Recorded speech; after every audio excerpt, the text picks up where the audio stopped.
I welcome you all back to today's lesson, and we'll be talking about theorems and polynomials.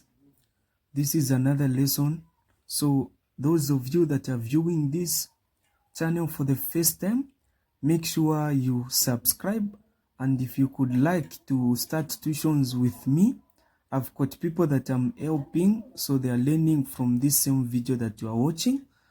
You can call me or WhatsApp me on this number. This is my number. This is my WhatsApp number. You can WhatsApp me on this number. Then we can chat from there. I get to help you with mathematics. So this is how we get to do them. This is my number. Just WhatsApp me on this number. Then I can give you all the necessary information that you could like to know. So let us now progress. Under polynomials, we've got two theorems that you need to know. The first theorem that we are going to start with, the first one is called the remainder theorem.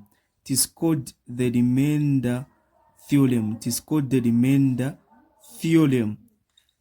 So what are you supposed to know under the remainder theorem? What are some of the things that you need to consider? So under the remainder theorem, so let's say if a polynomial, we are having a polynomial which is p of x. This is a polynomial, it is a function. You are given a polynomial p of x.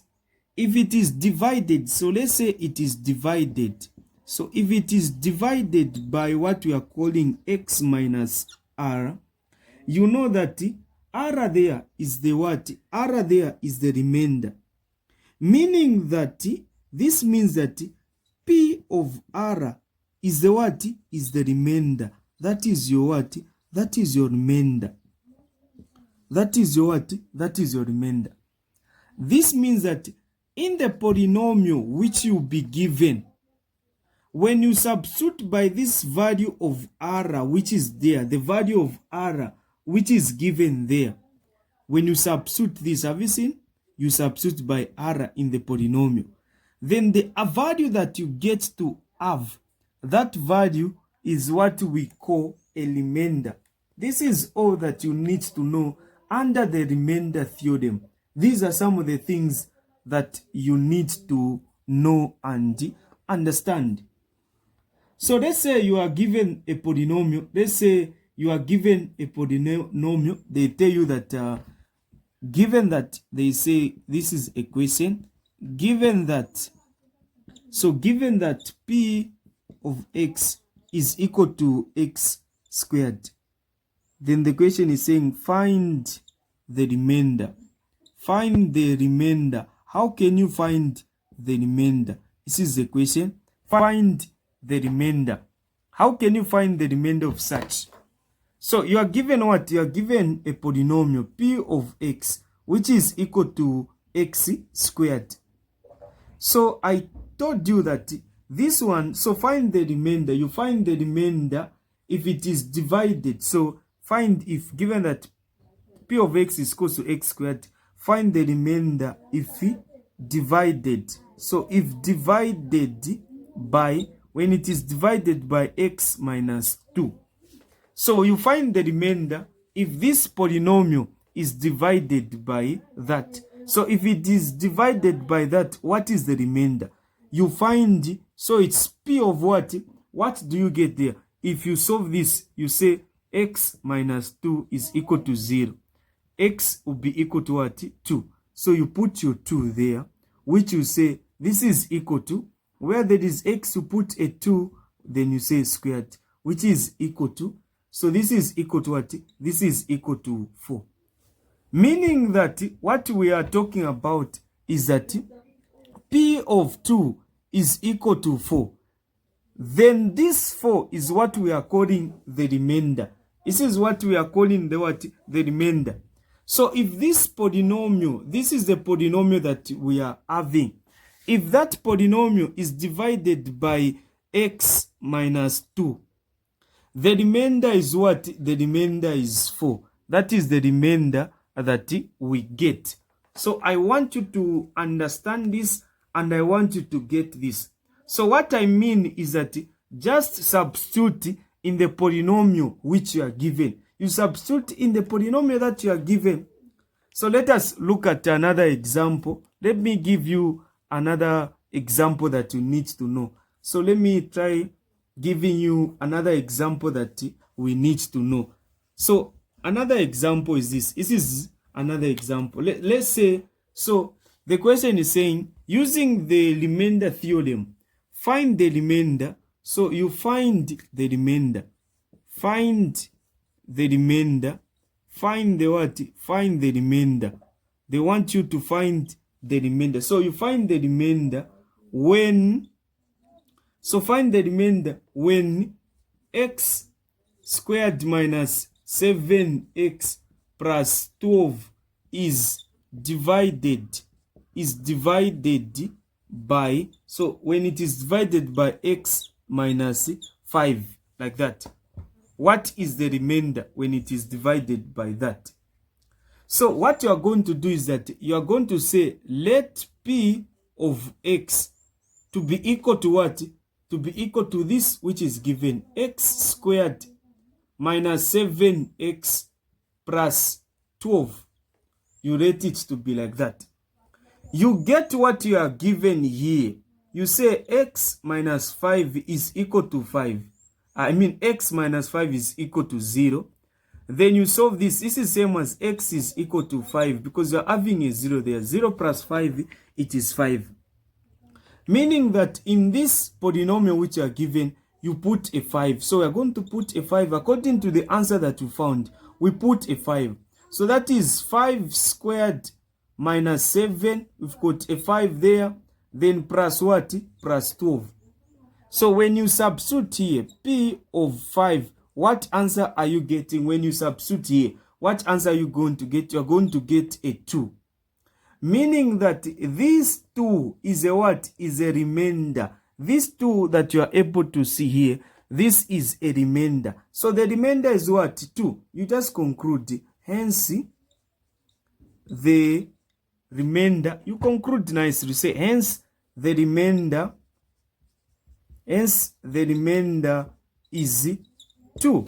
According to how you've answered and solved. So the same way I've answered this, the same way I've solved this one, this is the same way you are supposed to solve this. This is the same way you are supposed to know how to work them out. This is how you need to solve these equations, these polynomials. So we've talked about the first one, which is the remainder theorem. We also have another one, which we get to call a factor theorem. So we get to have a factor theorem. Let us talk about the factor theorem. So this is a very simple, this topic, this is the simplest topic of all, but very cardinal. Make sure you know it, you understand it clearly. So we've got another part, we call that as a factor theorem. So we move to the factor theorem, which is the second one, a factor theorem.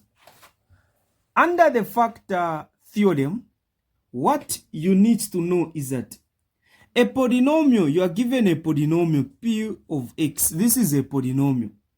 So if p of x has a factor, so it has a factor, it has a factor. What is the factor? The factor is x minus r. If and only if and only if p of r should be equal to what? Should be equal to 0. This means that a polynomial p of x has a factor. It has a factor, this one. This is a factor. If and only if p of r is equal to 0. Where you get this one, you substitute in the polynomial. When it gives you a 0, which means that it is a factor. But if it does not give you a 0, just know that it is not a factor. So these are things that you need to do. These are things that you need to know and understand. So for example, just give you one example on this. You know how these come about. So let's say you are given something. You are given a question. They are telling you to tell. They are saying, is x minus 2 a factor? Is x minus 2 a factor of x cubed minus x squared minus 5x? You are given something like this, 5x plus 6 question mark. They are asking you, this is a question. They are telling you that is x minus 2 a factor of this thing which is there. So you know that the first thing you need to do, you say let. You let p of x to represent this expression given. So x cubed minus x squared minus 5x plus 6, like that. After you do that, after doing that, you get what you are given this. You solve that. That is x minus 2. You equate to 0. Meaning your x will be equal to what? Will be equal to 2. That's the value. X will be equal to 2. So meaning you're finding p of 2. You say p of 2 is equal to, where there is x, you put 2. This is 2 cubed minus 2 squared minus 5, 2 plus 6, like that.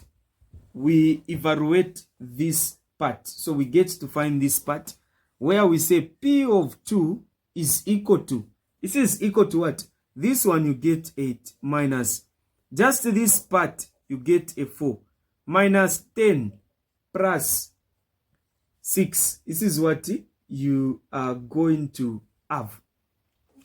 If you evaluate this part, what answer are you getting? So when we evaluate this part, what answer are we getting? So this one is giving us 5. Have you seen? This is this is giving us 4, negative 4. So this 8 minus 4, it is 4. 4 minus 10 plus 6. Evaluate this, you discover that you are going to get a 0. You get a 0. So you know that whenever something is a factor of a polynomial, when you substitute in the polynomial, it must give you a 0. So this is your conclusion. The answer there is what? A 0. You say, since, this is what you are going to say, since p of 2 is equal to 0, then x minus 2 is, so x minus 2, this is x minus 2 is a factor, is a factor of what? Is a factor of x cubed minus x squared minus 5x plus 6. This is what you need to do. So have you seen the same way I've concluded? This is how your conclusion should be. So you've proven that it is a factor because it is giving us a 0. And this is how you need to prove each and every polynomial that you get to be given.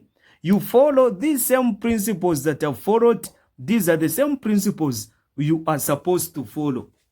So let's make sure we understand this part. We get all the necessary concepts that we need to get. We share this video to other people so that we get to benefit together. We benefit together. So this is where we are going to end from. Make sure you like this video, you share and subscribe if you haven't subscribed to this YouTube channel. Thank you so much. We are yet to do more on this. Our next lesson will be roots of polynomial equations. So it will be under the roots of polynomial equations, where we are going to talk about the nature of the roots. So those of you under my lessons, there is an exercise prepared for you in the group. Let us check it out. Let's see how we are going to answer it, how we are going to improve. Thank you so much.